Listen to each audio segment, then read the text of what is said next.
खुलुमबाय। गोजोन फुंबिलिनि गासिबो बड'लेण्ड बुब्लिनि अनसायगिरिफोरखौ बरायग्रोबाय।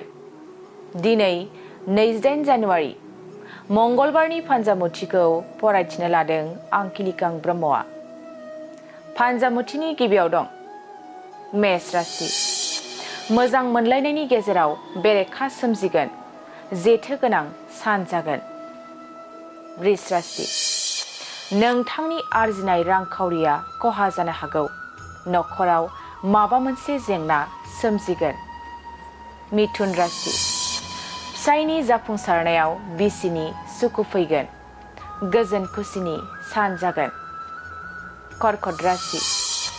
गोसो गैयाब्लाबो दावबायहैनो गोनां जागोन। देहाखौ जोबोरैनो मेंखांनाय मोनगोन। सिंह राशि। माबाफोर आनजाद होदोंब्ला उथ्रिसारनो हानाय नङा। गोसोखौ गाज्रि मोनबाय थागोन। कन्या राशि। गोसोनि खोथाखौ फोरमायना लानो हानाय नङा। गोसोखौ उसुखुथु मोनबाय थागोन। तुला राशि। थांखिखौ जाफुंहोनायाव गुबुननि मदद मोनगोन। गोसोआ थुलुंगाखांगोन। वृश्चिक राशि। बेफार फालांगियाव खहा जागोन। रांखावरि आरजिनानै लानो हानाय नङा। धनु राशि। देहायाव जानाय बेराम आजारफ्रा गालांगोन। सावस्रिखौ जोबोरैनो मोजां मोनगोन। मकर राशि। नोंथांनि अहंकारनि जाहोनावनो नखराव धोन दौलत जोबस्रांगोन। जेंना जेंसि सोमजिगोन। कुम्भ राशि। समाजनि बायदि मोजां हाबा मावनो खाबु मोनगोन। समाजाव नोंथांनि मान बांगोन। मीन राशि। नोंथांनि गोसोनि साननाय हनायफ्रा जाफुंगोन। गोजोन खुसिनि सान जागोन। दिनै सानसेनि राशि फरायथिनायाबो एसेनोसै।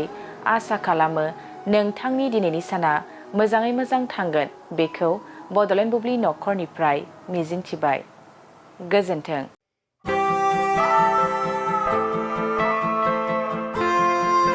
ब्रैथि क'क्राझार थुनलाइयारि फोरबो खुंफुंनो थाखाय साखाफारा।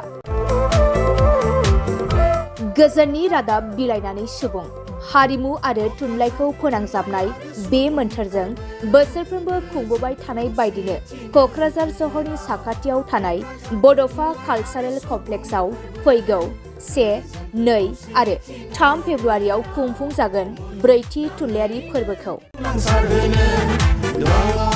बायदि बायदि रंगिना संगिना हाबाफारिजों खुंफुंजागोन ब्रैथि क'क्राझार थुनलाइयारि फोरबोखौ। देग्लायनि ब्रैथि क'क्राझार थुनलाइयारि फोरबोआव गुबुन गुबुन हादोर आरो रायजोनिफ्राय गोबां लिरगिरिफोरा बाहागो लागोन। Denmark, Italy, South Korea, Japan, Estonia, Nepal, Bhutan गासै मोन 8 हादरनिफ्राय 9 लिरगिरिफोर आरो खमैबो गासै 150 लिरगिरिफोरा गुबुन गुबुन हादोर आरो रायजोनिफ्राय बाहागो लागोन। बिनि अनगायैबो गोबां हादोर आरो रायजोनि दैदेनगिरिफोराबो बे हाबाफारियाव बाहागो लागोन।